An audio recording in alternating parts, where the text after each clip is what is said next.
Dylan, is it just a coincidence that less than 2 years since we started talking soccer and American soccer, that the MLS is now linked with what would end up being three of the best players in the world? What's up, No, guys? no coincidence. Welcome to the Planet Soccer Podcast. I'm your host, Reed Simpson. That's Dylan with me as always.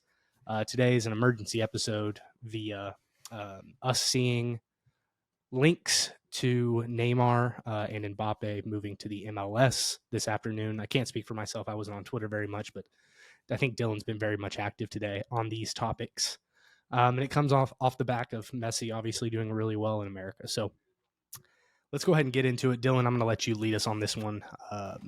Is this realistic? What are your thoughts? What are we looking at? How long would this potential move be? And what are some of the ramifications? So before jumping into the realism, because one of our things now is holding people for 5+ minutes on our episodes, you're going to have to wait to hear my thoughts on the realisticness of these moves. But we'll I kind of want to start though on really, I think a lot of this comes off the backs of the general excitement and success of the Messi movement so far. We had talked when Messi first moved here, past MLS moves that were super exciting. But there were players well past their prime, Beckham, Bale.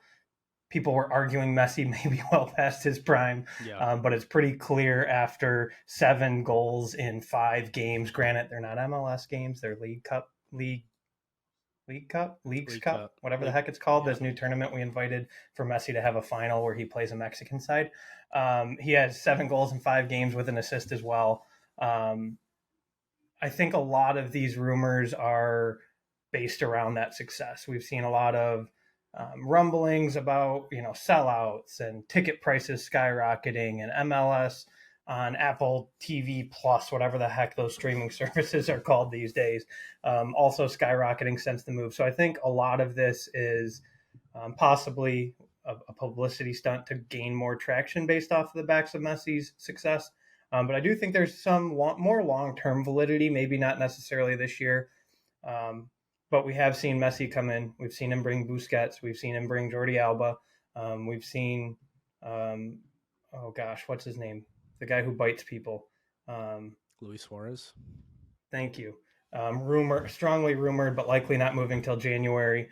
All of those guys are well past their prime, but I think a lot of the commercial success that Messi has brought is a little bit enticing to these guys not quite past their prime, and Neymar still probably at around his peak, and Mbappe, who is still yet to peak. There is some interest, I'm sure, for them in the commercial aspect of it. We saw Messi get a massive, cut of the TV revenue from Apple. In the past, we've seen Beckham get the rights to a club. So there are unique ways, and the MLS has come out and said in the past couple of days they're ready to find those unique ways to bring these guys in. So I do think it's pretty interesting. I think the Messi move again has garnered a lot of confidence from the MLS brass, where they think they can really attract these big name players, because at the end of the day, the two biggest names in soccer right now are Messi and Ronaldo, and MLS landed one of them over Saudi Arabia, who landed the latter in Ronaldo. So I think there's a lot of confidence, a lot of steam. I think these might be long shots without spoiling too much for the rest of the episode. But if nothing else, it's really fun to talk about just the prospects. Like the prospect of Messi coming here seemed far-fetched a year ago. Off the backs of the World Cup, it seemed even more far-fetched. And it happened. So I do think it's worth at least talking about, exploring where they might go, what it might take to bring them, how long they might be here. And I think we'll kind of dive in here. I kind of want to start with Mbappe. Full disclosure, the transfer window has officially closed for the MLS. However, I'm pretty sure the MLS would be willing to break some rules to bring in either Neymar or Mbappe at this point. So for the sake of argument, we're going to forget that the window has closed, because I think all MLS sides have already shown a propensity to buy into these world-class players and these world-class names. So I don't think the window closing is necessarily going to be a severe hurdle to jump over. So for the sake of argument, we'll kind of move past that. Want to throw that out there to you MLS fans. We know that it's closed. I just don't think it matters at this point. So we'll jump into Mbappe first, specifically around the package offered to Mbappe. Garber from the MLS has come out and said they're extremely ambitious and innovative, and I do believe that to be true, as we've seen with, as I said, Messi and then Beckham before him. But it would take a massive, massive move for the MLS to land Mbappe. It would require future club ownership, a large chunk of the TV revenue, 165 million US dollar fee paid to PSG. So there are certainly quite a few hurdles with Mbappe. I think of the two, it is the more unrealistic one. We threw out a poll today on our Twitter asking people if they thought one, both, neither, or most likely, and the vast majority said neither or Neymar. So take this Mbappe stuff with a grain of salt. But where are kind of your thoughts on the potential Mbappe move? Do you think it makes sense for the MLS as a 1-year deal? I think worldwide, the writing is on the wall. He's going to end up at Real this time next year. But is there a way that the MLS can kind of package to him similarly to what they did with David Beckham? Let's get you a deal here. We'll let you go play at Real. Come here for a year, a half a year, get your feet wet, go chase your club ambitions, but then you will always kind of belong to us and come back to us. Where do you kind of stand on Mbappe right now? I don't know. It's kind of unprecedented because he's, still, is he still U23 or is he 24 now? He's in his low 20s for sure. So this would be a move that we haven't seen before, whether it be the Saudi League or the MLS, which are kind of the two leagues that are leading the way in these past their peak players. Ambitious. Yeah. However, who doesn't want to go to the grocery store in peace, right? Which I feel like Kylian Mbappe would be able to do here. He would be recognized. However, he wouldn't be swarmed, I don't think, depending on the city that he went to. I think kind of the biggest thing with Mbappe is I'll just say I don't think it's going to happen, but this definitely opens the door for him to move to the MLS at a later date, which you have it on the outline, might be the biggest key to all this. I think if the preliminary talks start now and say 10 years down the line, Mbappe is still a really good player in the world, but he's kind of done everything that he could do in world football. Why not, start those talks again or resume those talks a decade down the line? I know it seems like forever away. However, it's an attractive place to come. It's, come here and raise your family in America. And it's just, I can't speak for European expats coming over to America, but it seems like it has worked out well for the people that have done it and stayed, the Beckhams of the world. And I don't know what Messi will end up doing in the future with his family. However, it seems like he's right at home in Miami. So I think the Mbappe talks are way more kind of glimpses into the future. It would be absolutely unreal if he came to the MLS. I mean, he would score 2 goals a game probably on average. Minimum. Yeah. If Messi's putting up these numbers, I don't want to know what Mbappe would do to these guys. Yeah. The Aaron Longs of the world just getting toasted by Mbappe week in, week out. I think it's under the umbrella of talking about the MLS's rules. And I think just as a general rule of thumb, if the MLS is going to move forward with this type of guy and entertaining these types of signings, they're going to have to change the rules because, if you sign players internationally for a certain amount of money, they become like designated players, which you can only have a certain amount of designated players on your squad, which it's just really going to limit the growth of the league. And I think that'll be probably one of the next rules that is changed, is some sort of restructuring of the contract limits for the clubs, because you only have so much TV money that you can offer to these big stars. They're going to have to make money other ways, and I think the clubs will end up having to pay for them. The owners are rich enough. I don't think it's that they don't want to pay these gross amounts of money. It's just with how much the MLS has grown, all the expansion teams they've brought in, they've had to put these limits in place. But it's time to get rid of them, and it's time to really start being able to sign these players on these 1-year bridge kind of gap years, if you will, in between their discontent with their current European team and moving to the likes of Real Madrid. So that's kind of my feelings on the Mbappe saga. Yeah, for Mbappe, the thing that feels the most realistic about it is if things are as bad at PSG as they seem and as are being publicized, like I've read, albeit on Twitter, so obviously take all of this with a grain of salt. Yeah. But from what I read, he's like partially ready to just ride the bench for a year. And that's Yeah, the he's thing. not And even training with the first team, and right in our brief little Saudi episode that I'm not sure if it'll get released before this or after this, we kind of talked about that with Mbappe, and I said I had that conversation with some friends probably about a month ago about how they believed the move to the Saudi league would kind of stunt some of his growth, and I think that's a semi legitimate argument. I think you could argue the same if he moved to the MLS, but would it really stunt his growth any more than sitting on the bench? how much I would growth does he argue. still have? Like, Right, and that as well. Like when you're already one of the two best players in the world, and I don't think anybody would really argue that right now. I would argue he's the best, but certainly without a question, a top three player in the world. Like what else do you need to grow? But I do think there's something to be said about staying match fit and playing matches, albeit against lesser competition. Sure, but I do think there is some validity that it would make more sense to move to the Saudi League or to the MLS than it would ride the bench at PSG, not showing up, just training on your own for a year while you wait for Real Madrid. So that's the kind of thing about the Mbappe thing that's interesting to me is the concept of him moving to an MLS side for a year with the understanding that he will leave for Real. Maybe they put a cap on it and say you got 4 years at Real, 6 years at Real, come back when you're 30, 31, somewhere in that range, and then you belong to X MLS side again. For Mbappe, I think that's the most likely. As we transition to Neymar, I think it's a little bit different because of where he's at with his career and where he's at in age. But for Mbappe, it does seem, like you said, more of a plan for the future, less so for the here and now.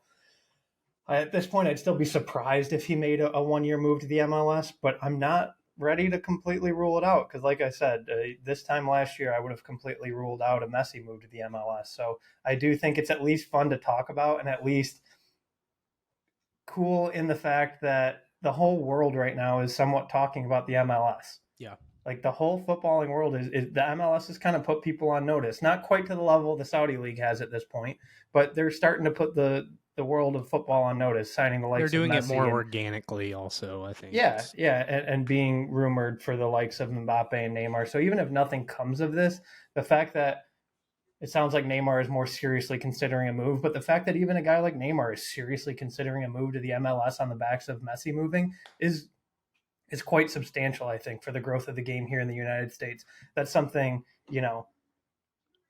15 years ago, would Ronaldinho have ever considered a move to the MLS? No. But right now we're talking about these names possibly moving to the MLS. If nothing else, it's exciting to see these names floated around, even if nothing comes of it this year or next year or for the next 5 years. At least just hearing about it definitely put some traction on the MLS and something that's exciting to look forward to in the future.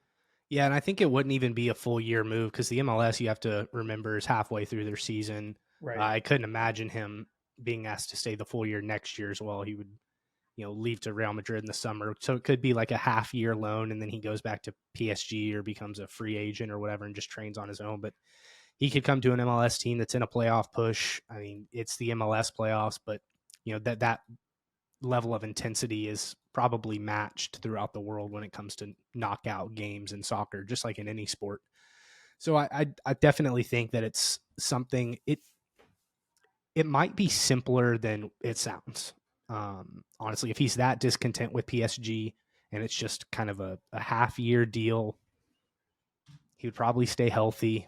He could, learn some English. Who knows if that's important to him, um, and then go solidify his legacy next summer. So I really do think that although it sounds massive and complicated and far reaching, it might be more realistic than it sounds. However, it's just getting Kylian to agree to come to the MLS. Yeah. And So at this point, I think it's a foregone conclusion that if there is a move, it's not long term. yeah, It's like you said, yeah, half a season, one calendar year, whatever you want to call it, where he does move to Real next year. I would mortgage my house on him being a Real Madrid player this time next year if I yeah. could. So I don't think it's long term, but I do think it's a thing where if they put an attractive enough long term package together, and he's seen the success that Beckham has had with it, and more recently Mbappe or Messi has had with it, it could be quite attractive. Any more thoughts on Mbappe before we kind of transition over to Neymar? Mm-mm. So for me, Neymar, like I've said already, is much more realistic. Where he's at in his career, um, it seems much more plausible.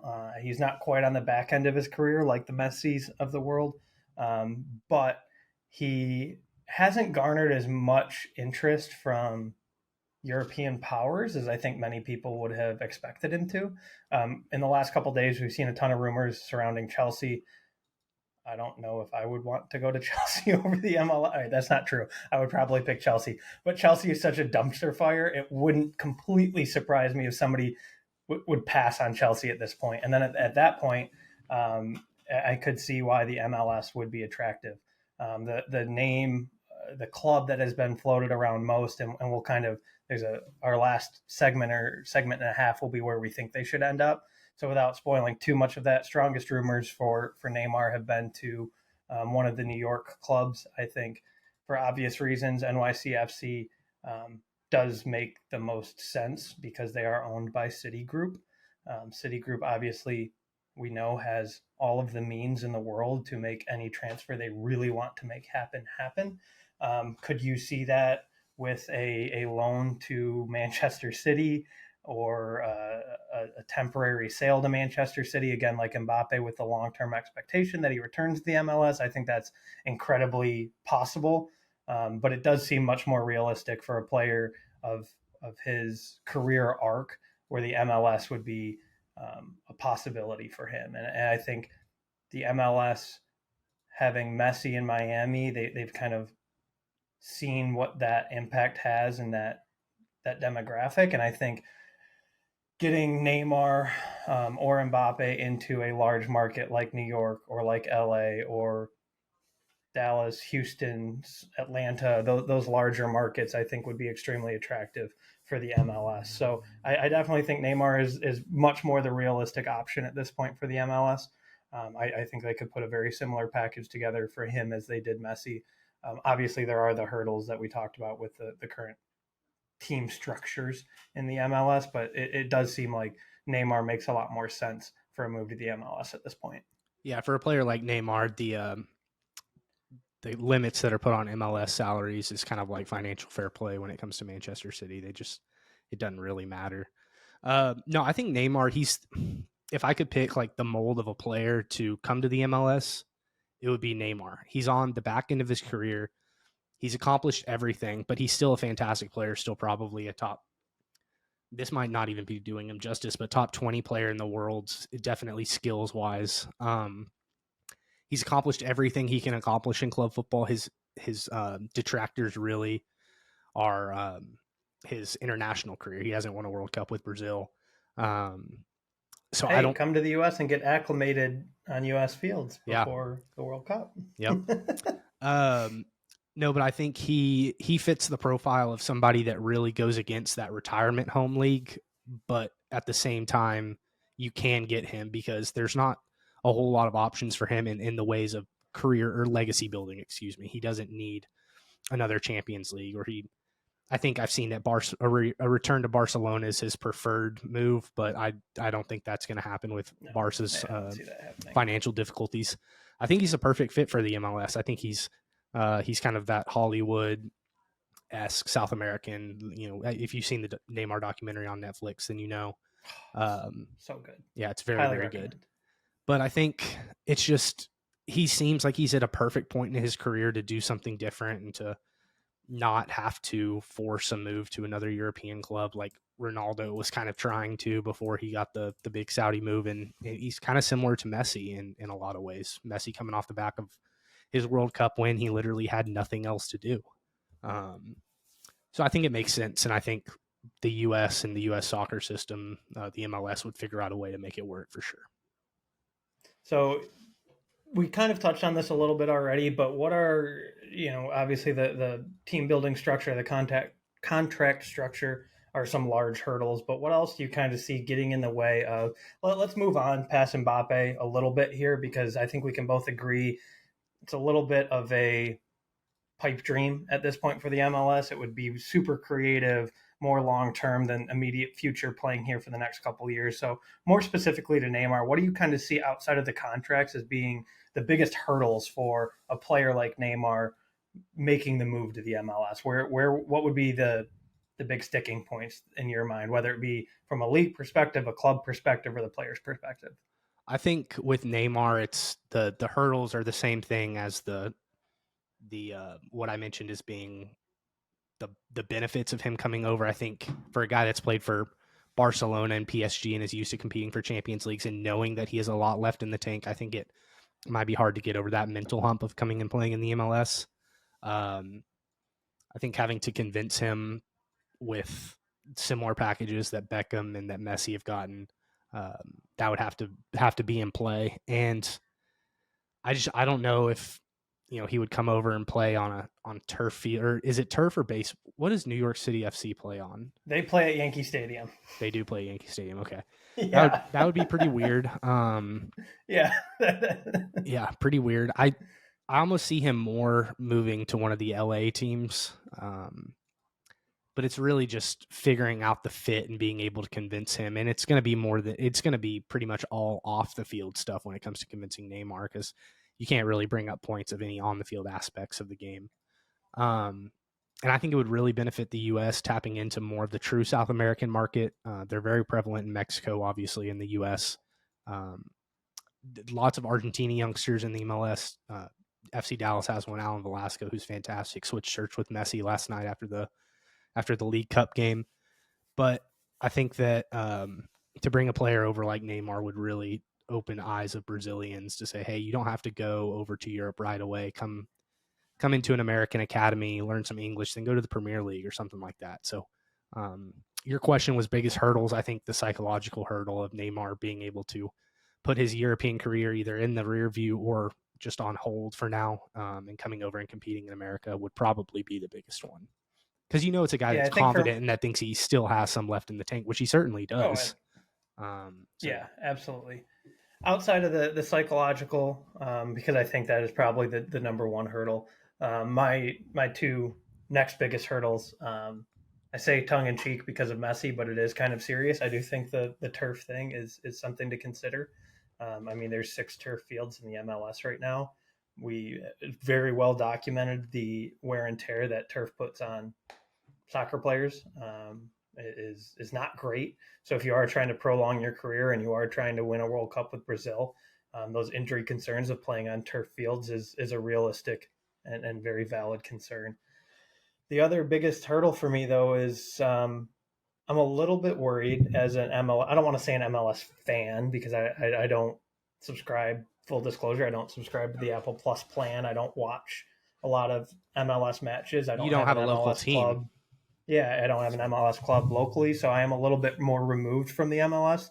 But I think the kind of biggest thing for me is they may have pigeonholed themselves a little bit to where if I'm Neymar and I'm more in the peak of my career than Messi, I want the same package, if not better than Messi. And like you said, if they overextended themselves with the package they gave Messi, do they have TV rights to share? Do they really have the capacity to offer him a club in the future? Like those are like they did Beckham. Those are very real concerns that if they went too far all in on Messi, what's left to offer? Your next biggest player that you want to bring in. Can you really afford as a league with where it's standing? If you aren't going to change your wage structure and your contract structure, can you really afford to bring over another true top 10, top 20 player? I think that's really realistically the biggest hurdle for me outside of convincing the player that it makes sense. It's how do you make it work for the league itself when you've already somewhat mortgaged half of your league to bring over one player? Because if I'm Neymar, I'm not accepting less than Messi. I know and he definitely knows, again, if you've seen the documentary, that he is a world-class player and deserves world-class treatment. So does the MLS really have the capacity to bring in an Mbappe or a Neymar? So I think for me, that's probably the 1A and 1B hurdle, accompanied with the psychological side of it, is does the MLS have the capacity to really afford a guy like him? Yeah, I think we hinted at it earlier. Just overall, the MLS is going to have to move on to a different way of getting these players to the MLS, because the sustainability is only there for a handful, maybe just one, depending on we probably don't know the exact Messi deal. Right. But I think that with Neymar coming over, I think you can bring in LeBron or bring in some other American athletes, because Neymar is very much a worldwide athlete. And he's put himself more than Messi on the worldwide stage, and he wants to be known. And it can be stuff outside of soccer. Like, I'm sure he wants to start businesses and stuff like that. And there's really not a better place to do that than in America. And I don't think that's just me talking. I think that's actually statistically proven. Which Neymar from Space Jam 3 for soccer. Yeah, there you go. But Neymar, like those are like, that is what partially brought LeBron to LA. And you can make that same argument for Neymar. And this is our last topic, so we'll kind of transition into it. Where do they fit best? I think initially when I was making this graphic in our outline, I had Neymar slid over to LAFC in our graphic. But for argument's sake, I didn't want him and Mbappe over there. So I found the rumors about NYCFC. So we slated him over there. But I think the commercial impact in LA or New York make the most sense for both of these players. We've seen Atlanta floated around because they play in arguably the greatest stadium in the world. Newcastle and Chelsea, when they came over, all of their local reporters were oohing and eyeing over the Mercedes-Benz Stadium and how it's an absolute world-class facility. So you could argue Atlanta, but I think from a off-the-field perspective, LA and New York make the most sense for each of them. For me, Neymar seems more LA, Mbappe seems more New York. I have no real ground to stand on other than vibes. And, I'm a big vibes guy, especially when it comes to soccer and transfers. So that's kind of where I would peg the locations that make the most sense for each of them. I would say Neymar to LAFC and Mbappe to, I guess, NYCFC. That's the thing, though, in New York, I can't see any of them playing for Red Bull's fourth tier team. And that's the other team in New York. I also can't see any of them playing at Yankee Stadium week in and week out to play football in a baseball stadium. It just feels wrong. So I think if there is a move, it would likely only be for one, and LAFC makes the most sense at this point. But I think there are really interesting arguments for quite a few cities. But where are your kind of top picks for each of them? Give me your top two for each player if you can off the top of your head here. I think Pat Mahomes, part owner of FC Dallas, should get on the phone with Neymar, bring him to the Metroplex. No, but I think that, I don't know. I think maybe one to watch might be DC United with Wayne Rooney having a really good year. It's a metropolis. It's, close to all the cities on the Eastern Seaboard. Solid stadium, grass field. Yeah. Yeah. I think that could be kind of a surprise pick maybe for either of them, really. But like you said, I do think Neymar belongs on the West Coast, whether that be LAFC or LA Galaxy, who's having a pretty rough year. But, it only takes one player to turn a team around, like we're seeing with Messi in Miami. So I don't know. I don't know. Really, I think Neymar, just based off vibes, Inter Miami would be a great fit, but I highly doubt that would, MLS can't let that happen. Yeah, that would work on a competitive at that balance. Point, it would be a bad move. Yeah, it'd be a bad move at that point for the MLS because we've already seen how lopsided Inter has been with the three over-the-hill signings that they have. You throw a guy at the backside of his prime, but arguably still in his prime. I think it just ruins competitive balance. But vibes-wise, I could totally see Neymar rolling around in a Lambo down Rodeo Drive in LA. It just feels right seeing Neymar in LA if he is going to come to the MLS. Mbappe, again, I think is a long shot, but I would have to say New York or LA for him. I think another surprise could be Austin. It's in Texas, so it's, it shares media markets with the other Texas teams. However, they're really good. Austin's a great city. I know either Mbappe or Neymar would love it, and it's a team that's really considered one of the best run teams in the MLS. Claudio Reyna is their GM. Place to play, it looks like too. The stadium is awesome. It is a very European feeling atmosphere, and I think that could be a nice draw. That's where I think the DC move may not be as attractive. Yes, you have Wayne Rooney. Yes, it's in the capital. Yes, it's a gorgeous stadium. But it feels like an American soccer market where a place like Austin or LA kind of have a little bit more of that international flair to offer, which would be attractive to people who have only played in Europe or or South America for part of their career, like Neymar. Yeah, and for Neymar, Austin's also a great place to start a business or to bring businesses over. So I don't know. It'll be interesting to see. I think Neymar has more of a likelihood to get over the line. I actually feel kind of confident about Neymar at this point.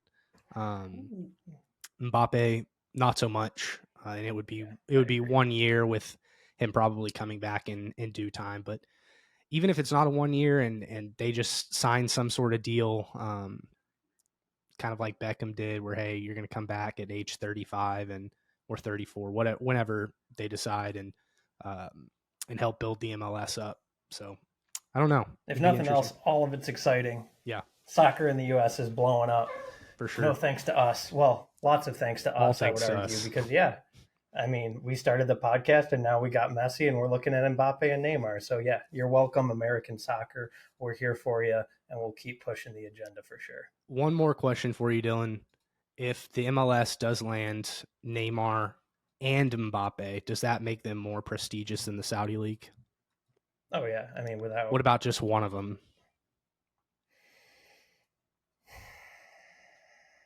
So I would have to see some of the competition in Saudi Arabia, like some of the actual matches, Yeah. Because as little exposure as I have to the MLS, it's infinitely more exposure than I do to the Saudi League, especially this new form Saudi League that hasn't even really kicked off yet in its new version. So that would be tough to say without actually, watching the games and seeing the competition. I would argue yes, because it's a bigger market overall. You have Messi, top 5 player in the top 10 player in the world, and Neymar, top 10 player in the world. I would argue yes, because that's not something the Saudi League has to offer. I think the Saudi League's likely deeper, but that star-studdedness with Messi and Neymar would be absolutely phenomenal. So I think you can make a really real argument that it is a little bit more prestigious. Yeah. And I think the MLS kind of sees the writing on the wall. Like, money is really starting to talk. So if the Saudi League can do it, why can't we do it? I'm sure it's not backed by an oil-rich country, but there's plenty of money to go around in American sports, and especially the MLS with the club valuations and the ownership money that we've seen. So I don't know. Both of them, I would say absolutely. One of them, I'd say it's a toss-up leaning towards the MLS. Sounds good. You want to close this out? Yeah, we appreciate you guys listening. We're a little bit slightly all over the place. As we said, it was an emergency episode. All of this hitting today. Hopefully we can get this out to you this evening. But we appreciate you guys listening. Appreciate you guys supporting the growth of soccer in America. You're welcome. Thank you guys as well. Don't forget to like, subscribe, follow, stitch, share, and all of the other things Reed always says that I can never remember everything. We will talk to you guys hopefully later again this week. See y'all later.